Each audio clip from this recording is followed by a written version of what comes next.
In this AlignMix video, you will learn how to unassign zip codes. This process can also be used to unassign zip codes and accounts, or just accounts. But in this example, we will simply be unassigning just zip codes. So to start, let's zoom into an area where we want to unassign zip codes. So let's scroll into here into Alabama, and now let's unassign this area around Birmingham. To do that, make sure your alignment scope is set to what you want it to lasso. So we can either have it as zip codes and accounts or only zip codes. And if you have accounts imported, you'll be able to lasso only accounts. For this example, we will do only zip codes, and we need to select the lasso zip code tool.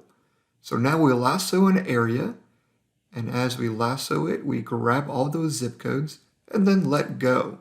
Now we see a summary of what we've selected. In this example here on the screen, we don't have any data imported. It's just sales territories on the map.